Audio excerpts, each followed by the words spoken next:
할렐루야. 오늘 전 로마서 16장 16절 말씀을 가지고 우분투 함께함의 은혜라는 제목의 말씀을 나누겠습니다. 아프리카 부족을 연구하는 한 인류학자가 한 부족 아이들을 모아놓고 게임을 제안했습니다. 아프리카에서 보기 힘든 싱싱하고 달콤한 과일들을 가득 담은 바구니를 먼저 나무 아래 내려놓았어요.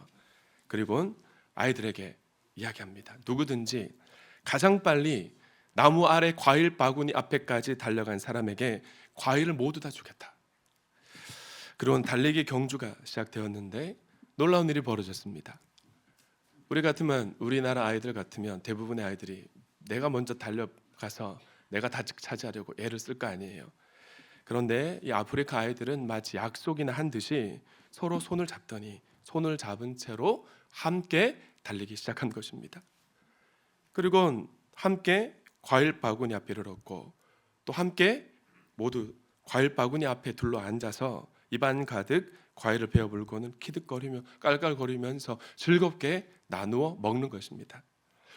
인류학자가 너무 궁금했어요. 아이들에게 누구든지 1등으로 간 사람에게 모든 과일을 내가 다 주려고 했는데 왜 너희들 모두 함께 손을 잡고 달렸니? 라고 질문한 것입니다. 그러자 아이들은 마치 합창하듯 우분투, 우분투, 우분투, 우분투라고 외치는 것이었어요. 한 아이가 이렇게 설명하듯 말합니다. 나머지 친구들이 다 슬퍼지는데 어떻게 나 혼자 다 가지고 기분 좋을 수 있는 걸까요? 라는 말을 했다고 해요. 우분투란 우리가 함께 있기 때문에 내가 존재합니다. 함께 있기 때문에 내가 존재합니다 라는 뜻을 가진 아프리카 반투족의 표현입니다. 인종 갈등으로 점철된 힘들었던 남아프리카 공화국을 화해로 승화시킨 넬슨 만델라 대통령이 자주 강단에서 언급해서 전 세계에 널리 알려지게 된 표현이죠.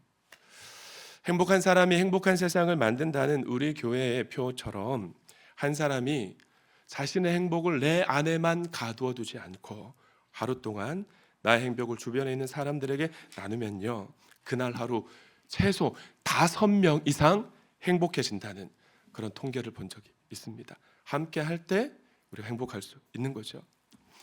오늘 은퇴하시는 박성근 집사님, 일부 예배 시간에 은퇴식을 가졌던 이명숙 권사님이 바로 그런 분들이십니다. 예수님을 만난 이후에 주님이 주신 행복을 내 안에 가두어 두지 않고 동암의 모든 성도님들에게 나누는 삶을 살아오셨습니다. 박성근 집사님은 주중에 예배당 곳곳을 깨끗하게 정돈하셨고요. 주일 아침에는 엘리베이터나 화장실에 향기나는 방향제를 뿌리고 나셨는데, 제가 과거 섬겼던 교회에서 예배부 섬길 때 이 방향제 들고 여기저기 뿌리고 다녔는데 우리 박성근 집사님이 제 모습 그대로 섬겨 오셨더라고요. 이명숙 권사님은 주일날 모두가 돌아간 예배당에 다시 나오셔서 남편 권호철 집사님과 함께 무더운 날에도 찬바람이 부는 날에도 주차장에서 분리수거를 묵묵히 감당해 오셨습니다. 두 분 모두 사람들의 눈에 띄지 않는 자리에서 그렇게 섬겨 오신 것입니다. 그리고 앞으로도 이름 없이 빛도 없이 섬기시겠죠. 우리 성도님들의 감사의 마음을 담아 오늘 박수 많이 치는데 다시 한번 감사의 박수로 표현하겠습니다. 감사합니다.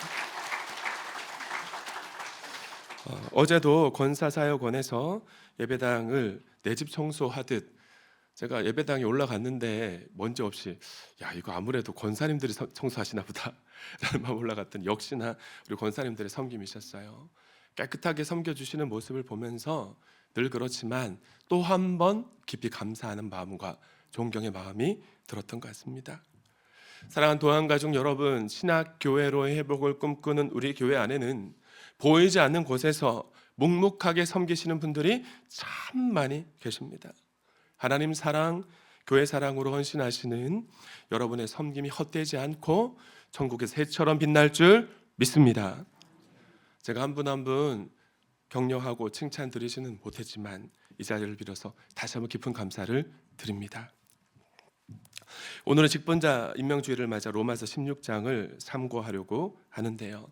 신구약 66권 모든 성경이 예수 그리스도에 대한 복음을 이야기하고 있습니다마는 복음의 핵심을 담고 있는 책을 딱 한 권만 꼽아 주십시오라고 질문을 받는다면 단언컨대 모든 성경 신학자들과 목회자들은 로마서가 기독교 신앙의 정수라고 말할 것입니다. 그리고 오늘 우리가 읽었던 로마서 16장은 그런 로마서의 결론 부분입니다. 만약 여러분이 로마서를 집필한 바울 사도라면 로마서의 결론 부분이라고 할 수 있는 로마서 16장에 어떤 내용, 무슨 이야기를 기록할 것 같으세요? 저 같으면 바울 신학의 정수라고 할 수 있는 오직 믿음으로 말미암아 구원 얻는다, 이신칭의를 기록하든가, 아니면 하나님과 하나님 나라를 위해 내가 평생 동안 살아왔을 때 은혜가 있었으니 우리 모두 삶을 불태우자는 선교적 사명을 고취하는 이야기와 당부로 마무리할 것 같아요. 그런데 바울 사도는 그렇지 않습니다. 오히려 26명의 사람들의 이름을 하나하나 정성을 다해 열거하면서 각 사람에 대한 고마운 마음을 표현하고 있는데요. 바울의 삶에 스쳐가면서 그와 함께 동역했던 동역자 한 사람 한 사람, 이 26명에 대한 이야기를 여러분은 들어보신 적 있으십니까? 한번 살펴보신 적 있으세요? 깊이 상고해 보면 바울의 삶이 곧 26명의 사람들의 삶이었습니다. 26명의 삶이 곧 바울 사도의 삶이었던 것입니다. 가만히 들여다볼 때 평신도가 어떻게 이런 삶을 살아갈 수 있었을까? 고개가 숙여지고 정말 우리를 부끄럽게 하고 감동케 하는 이름이 아닐 수가 없는데요. 여러분, 바울 사도가 어떤 사람이었습니까? 예수 그리스도를 만나기 전까지 그는 신약교회를 핍박하는 핍박자였었습니다. 그런 그가 빛으로 찾아오신 예수 그리스도를 나의 구주, 나의 주님으로 영접한 후 삶의 방향이 완전히 달라졌어요. 복음을 전하다가 때로는 감옥에 잡혀 들어가서 모진매도 맞았고요. 때로는 돌에 맞아서 죽음과 같은 고통을 지나야 했습니다. 루스드라 성에서 돌에 맞아가지고 사람들이 죽은 줄 알았잖아요. 성 밖에 끌어다가 내어놓았는데 다시 살아나서 다시 그 성 안에 들어가 복음을 전했죠. 때로는 모함을 당하고 때로는 굶주리고 때로는 목말라 했습니다. 무엇 때문에요? 무엇 때문에 그렇게 했습니까? 복음 때문에. 언제나 복음 때문에 그는 고난을 겪어야 했습니다.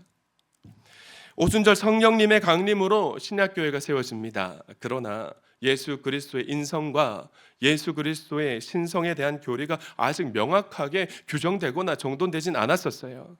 그때 예수님은 하나님의 아들이시며 오직 예수 그리스도를 믿는 믿음으로 말미암아 구원을 얻는다는 이신칭의를 주장한 사람이 바로 바울 사도였습니다. 바울 사도는 최고의 신학자였고요, 최고의 전도자였는데 그가 이렇듯 아름다운 열매를 거둘 수 있었던 것은 누가 있었기 때문일까? 바울의 곁에서 바울과 함께 동역하고 동행했던 26명의 사람들이 있었기 때문입니다. 26명의 사람들은요, 바울과 함께 동역하면서 바울 때문에 행복했어요. 그가 전한 복음의 열매 함께 기뻐하고, 또 바울이 고난당할 때 함께 바울 때문에 걱정하고 기도해야 됐지만 그들에게도, 바울 사도에게도 서로가 함께 손 붙잡고 동행함이 하나님의 은혜였는 줄 믿습니다. 오늘 우리가 함께 읽지는 않았지만 로마서 16장 1절 말씀을 보시면 베베라는 여성 사역자가 등장합니다. 오늘날은 교회 안팎에서 여자가 헌신하고 사역하는 것이 좀 전혀 이상한 일이 아니잖아요. 그러나 바울 당시의 문화에서는 여자들을 숫자에 포함하지도 않았습니다. 족보에 이름조차 오르지 않았대요. 그러니까 사람이 아니문이다, 그런 삶을 살아갔던 거죠.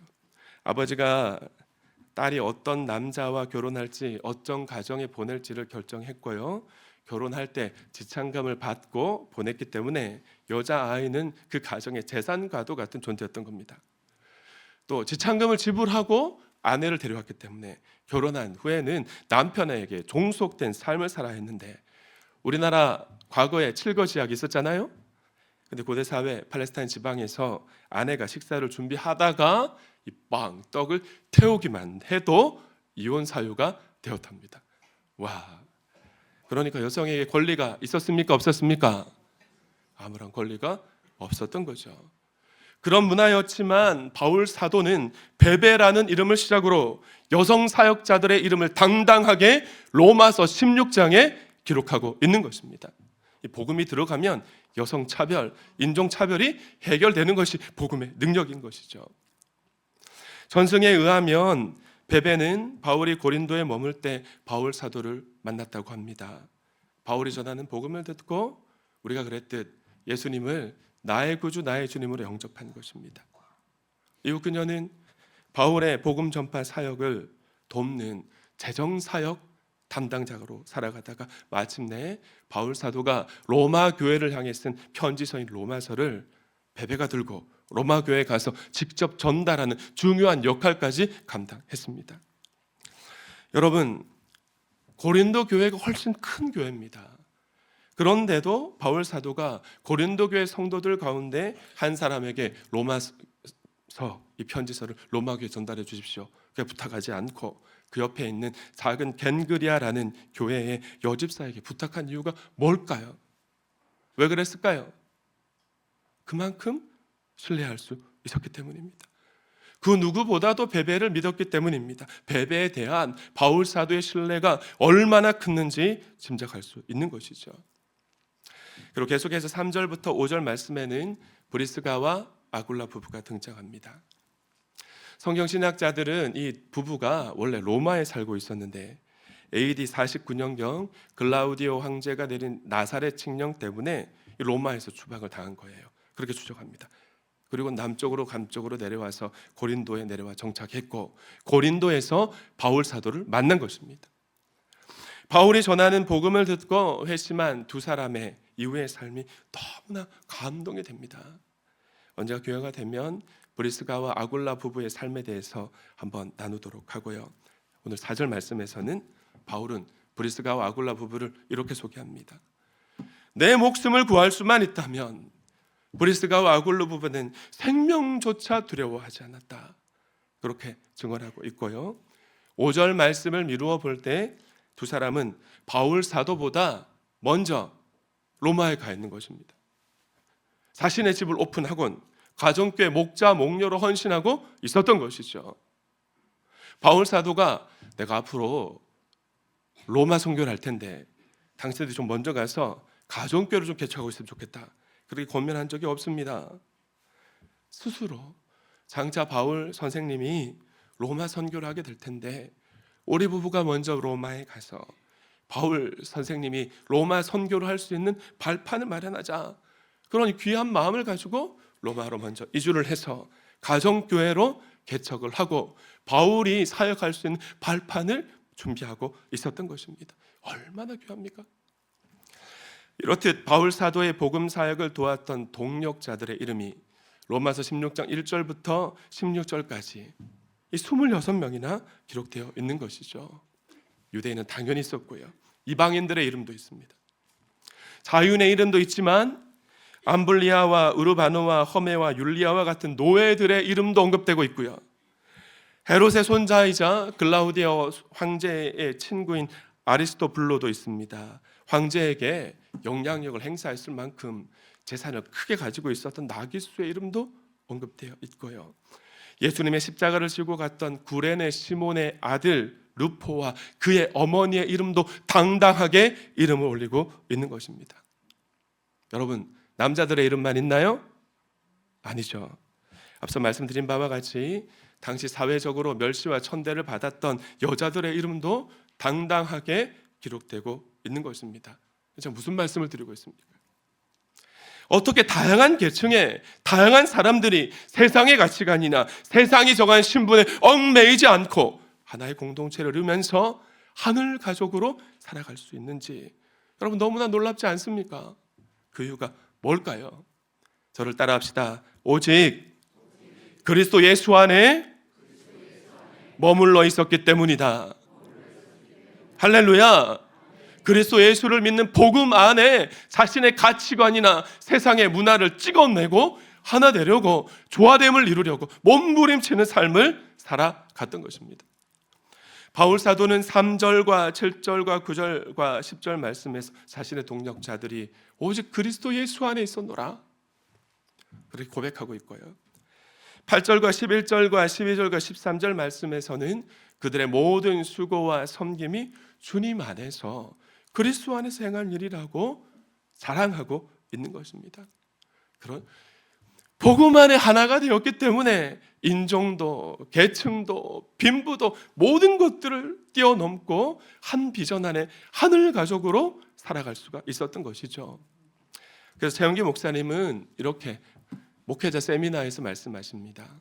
오늘날 교회가 분쟁하는 이유는 영혼 구원하여 제자 삼는 비전에 어떻게 하지 않기 때문이다? 집중하지 않기 때문이다. 비단 가정교회만이 아니죠. 오늘날 영적 부흥과 성장을 이어가는 모든 공동체들은요, 담임 목사 리더십 아래 한 가지 표율을 정하고 결정하면 그 결정한 비전 아래 순종하며 마음을 모으고 힘써 달려가는 것입니다. 이 로마서의 16장에 기록된 성도들의 모습도 마찬가지예요. 사회적 위치가 다르고 다양한 문화권에서 살아왔던 26명 사람들입니다. 이들이 바울 사도와 함께 아름다운 동력을 이룰 수 있었던 힘은 바로 예수 그리스도의 복음 때문인 줄 믿습니다. 예수 그리스도의 십자가의 복음이 사회적 장벽, 신분의 장벽, 인간관계의 장벽, 물질의 장벽, 빈부귀천 그 모든 것들을 단번에 허물어 버렸던 것입니다. 근데 많은 사람들이 복음의 능력을 오해하죠.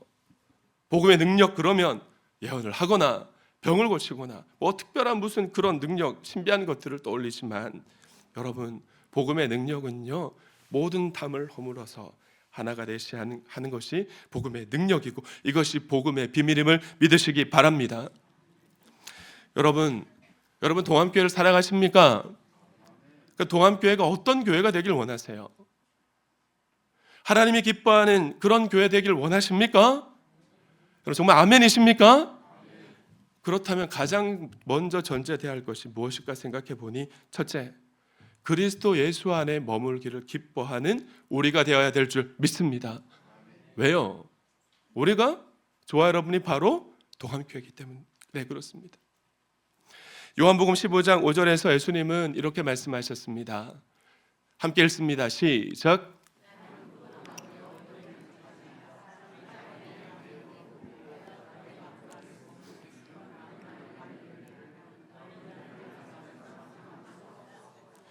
여러분, 우리가 그리스도 예수 안에 머무기를 기뻐하고 그렇게 머물면 우리 안에 내재하시는 예수 그리스도의 영인 성령님께서 복음의 비밀이 무엇인지 깨닫게 하십니다.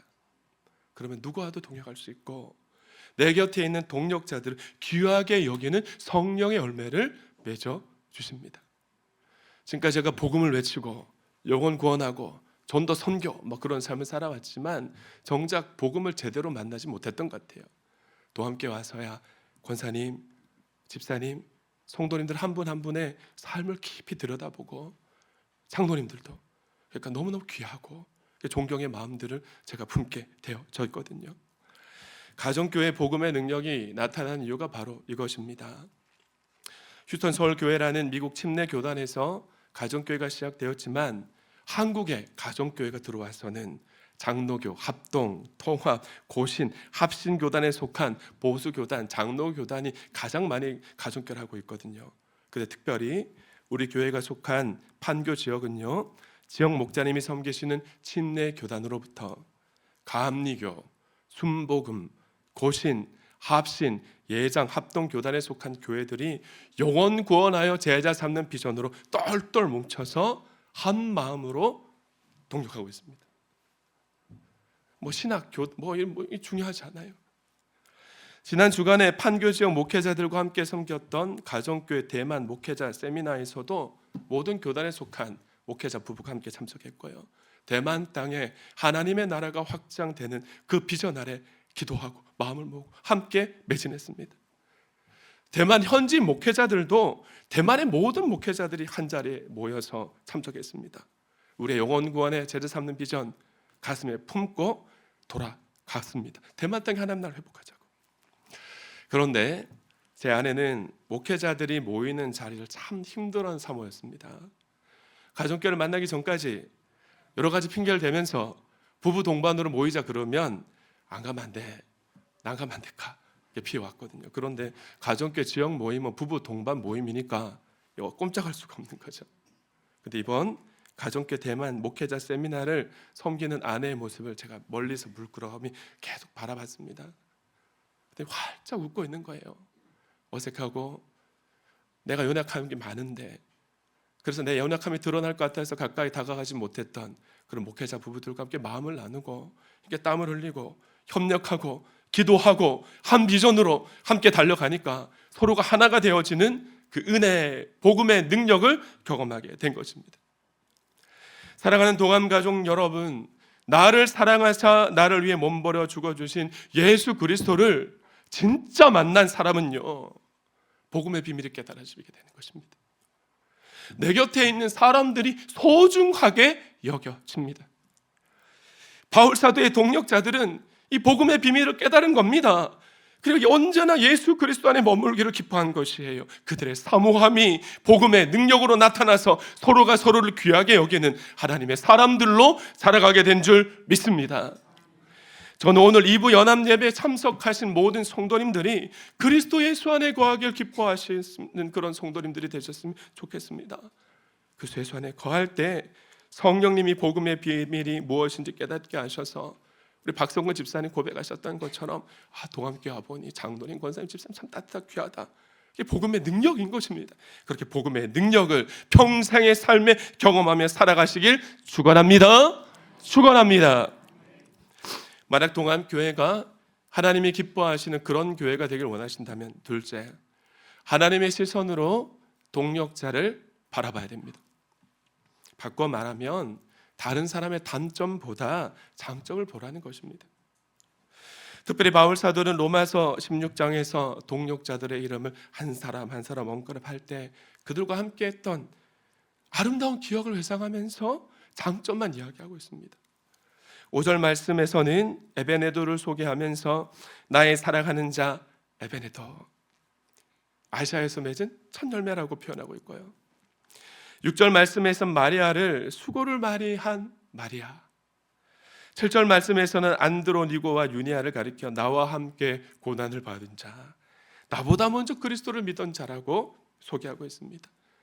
또 9절 말씀에서는 우리의 동력자 우르다노로, 10절 말씀에서는 그리스도 안에서 인정받는 아벨레로, 12절 말씀에서는 주님 안에서 수고를 많이 한과 같은 표현으로 동역자 한 사람 한 사람을 어떻게 하고 있나요?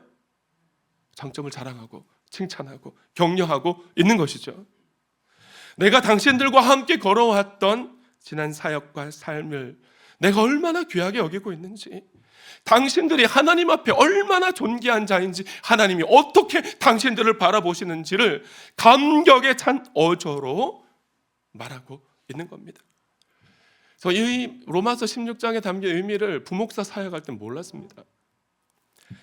오늘 본문을 묵상할 때 장례 예식이 떠올랐는데요, 제가 사랑하는 동암의 가족들, 그 고인들을 하나님 품에 보내드리고 장례 예식 우리 위로 예배 드릴 때 그분의 삶을 하나하나 소개를 할 때 울컥하고 고맙고 감사하고 너무나 자랑스럽고 함께했던 시간 귀한 그 마음들이 느껴지는데, 바로 로마서 16장의 바울의 마음이 이러한 것입니다. 그러나 여러분, 바울 사도가 어떤 유형의 사람입니까? 완벽주의 성향을 가진 주도형의 사람입니다. 전문 사역자입니다, 여러분. 그런 사람이 평신도 사역자와 함께 동역할 때 평신도 사역자들의 연약함이 보이지 않았겠습니까? 물론 그럴 때도 많았겠죠. 바울 사도가 평생 동안 쌓아야 했던 것이 욱하는 혈기였잖아요. 우리 새로운 삶에서 배우는 것처럼 로마로 압송되는 마지막 순간까지 그는 혈기를 주체할 수가 없었습니다. 갈라디아서 2장 11절과 14절까지 말씀에서는 베드로 사도조차 너 그렇게 하면 안 된다고 이 판단했던 과거를 겸손하게 표현하고 있는 것을 볼 때 바울이 동역자들의 장점을 보려고 노력한 것을 우리가 발견할 수 있는 거죠. 그가 그리스도 예수 안에 머물면서 동역자들과 함께 영혼 구원하여 제자 삼는 사역에 진력하며 나아갈 때 그의 안에 내재하시는 성령님께서 깨닫게 하신 겁니다. 나는 한 사람의 특주라물이라기보다 연약한 자들이 그리스도 예수께서 하나 되게 하신 것을 힘써 지키려고 기도하고 몸부림을 칠 때 비록 더딜지라도 반드시 복음의 능력을 나타낼 것이다. 할렐루야. 성령님의 깨달음이었어요. 하나님의 은혜로 복음의 비밀을 깨닫게 된 것입니다. 자, 동의를 구하지 않고 말씀드려 죄송합니다만은 올해 기획사역원 섬긴 우리 이수재 목사님 참 겸손하신 분이십니다. 이따금 연약합니다 목사님, 부족합니다, 제가 잘할 수 있을까요? 라는 겸손한 질문과 고백을 하셨어요. 근데 몇 달 전 3040 어린이 학교를 마친 후 이렇게 고백하시는 겁니다. 목사님, 올 한해 기획사역원을 섬기면서 함께 동역한 집사님들과 함께 마음을 나누고 동역할 때 그 동역의 기쁨이 뭔지, 능력이 무엇인지 알 것 같습니다. 목자님 안에 살고 계신 성령님께서 깨닫게 해주신 거죠. 목자님의 간증이 담긴 고백을 들을 때 제가 순간 울컥했던 것 같아요. 사랑하는 도안가족 여러분, 고린도전서 1장 27절과 28절은 이렇게 말씀하고 있습니다. 함께 읽습니다. 시작.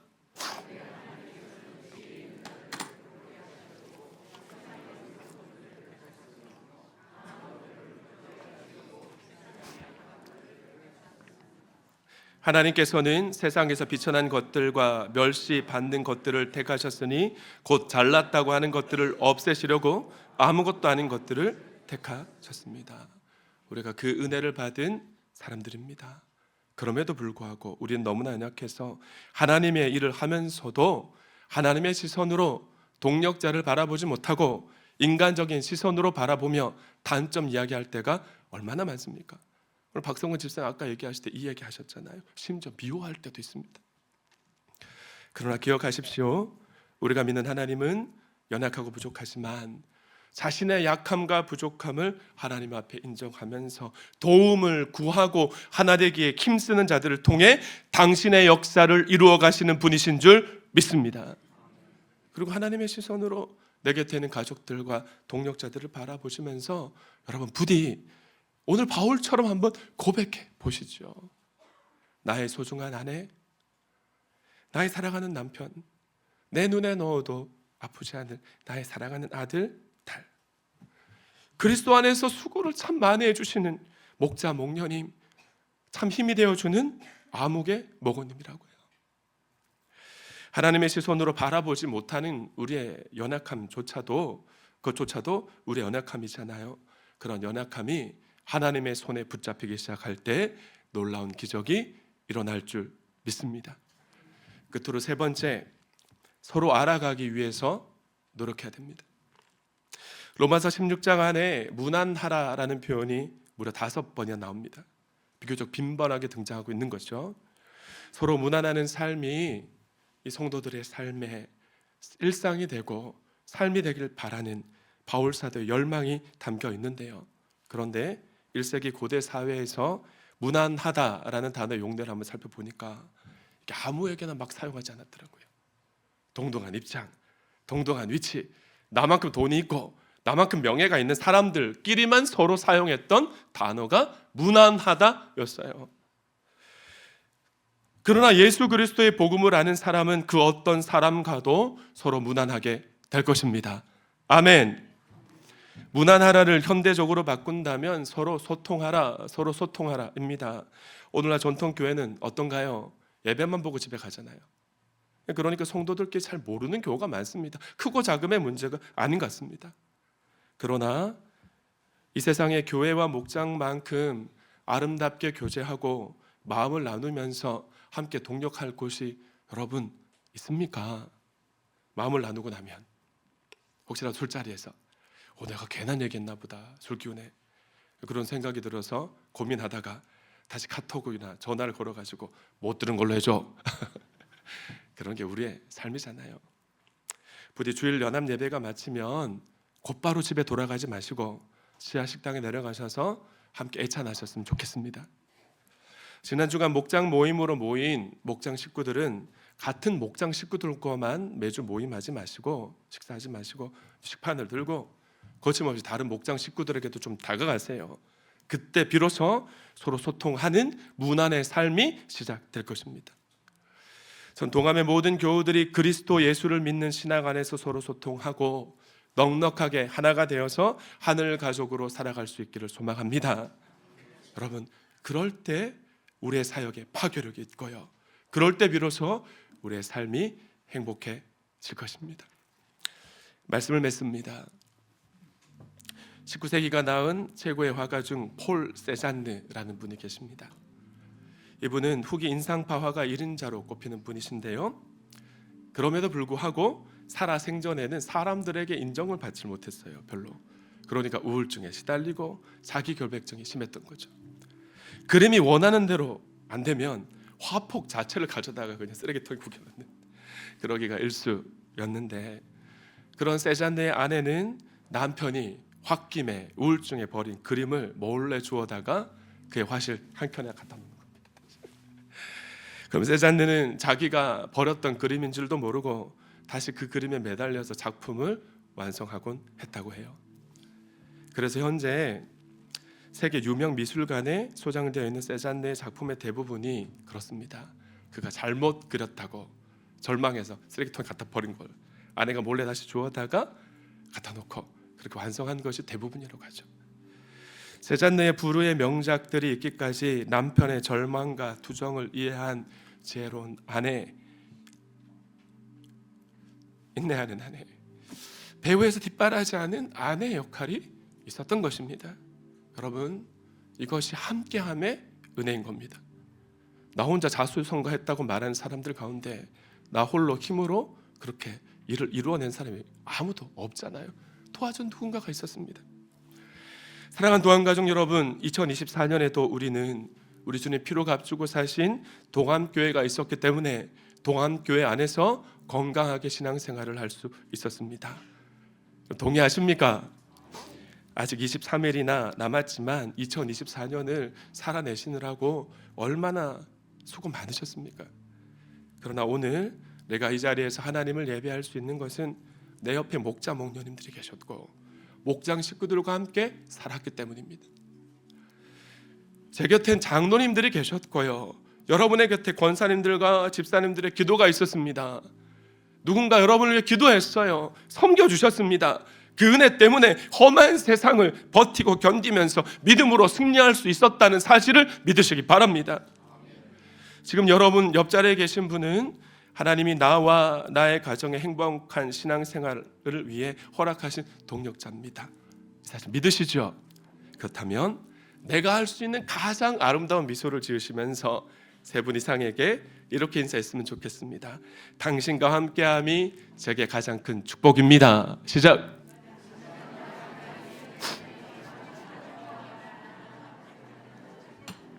감사합니다. 하나님께 영광의 박수 올려드립니다.